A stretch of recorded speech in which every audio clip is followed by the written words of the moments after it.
Hi guys! So for today's video is, oh my gosh, halatang kagigising ko lang. Wala pang kasok-suklay na itong ka-MM na araw na to.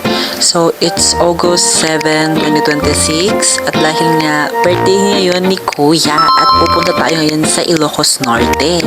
Dahil doon daw siya mag-celebrate ng kanyang birthday. So tara, samahan niyo naman ako sa panibagong vlog na to. So let's go, maliligo na ako dahil nga it's already 7 na po dahil nga maaga daw po tayo pupunta dahil nga magbibiyahe pa po tayo. Bye, let's go.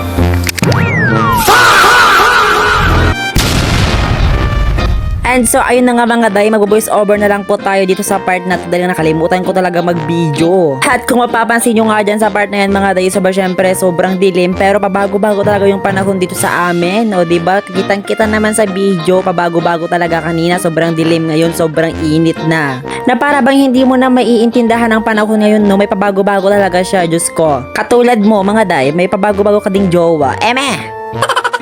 And so mahabang fast forward na nga tayo nga dyan sa part na yan mga day dahil nakarating na po tayo dito sa may bandang Ilocos Norte. At kung mapapansin nyo nga dyan sa part na yan mga day, syempre nandito tayo ngayon sa loob nga ng Pure Gold. At yun na nga mga day, papakilala ko muna kung sino aking mga kasama ngayong araw na to. So ayun na nga mga day, kasama ko nga po pala ang aking Modrakel, sa aking kapatid, si Kuya Blair at saka yung kapatid niya na si Jana. Shout out po pala kay Jana.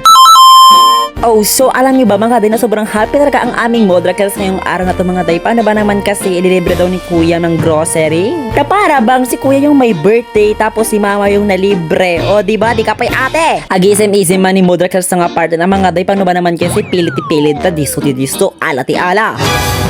So ayun na nga mga day, pagkatapos nga po palang pumili nga ng aming Modrakels ka ng aming kakailangan niya powder, downy at saka iba pa iba, syempre pumunta na po kami dito sa may bandang pork, beef at saka iba pa chicken na area. And so ayun na nga mga day, pagkatapos nga po pala namin makuha lahat, diba syempre pumunta na po kami sa may bandang counter para magbayad. Kailangan naman hindi tayo magbabayad mga day, Diyos ko, mapapapulis talaga tayo. Huy, hindi! At yun na nga mga day, pagkatapos nga po pala sa Pure Gold, diba syempre pumunta na kami dito sa may bandang Nobo para magtingin-tingin lang. Aba syempre tingin-tingin lang, no, wag tayo bili-bili. Yun na nga mga day, pagkatapos nga po pala namin nga nagtingin-tinginan sa Globo, aba syempre pumunta kami sa Mang Inasal pero hindi ko na po na video. So dito na po nagtatapos tong video na to mga day. Aba syempre wag nyo pa rin kalimutan nga ang aking pangalan at aba syempre mag-like and follow and share.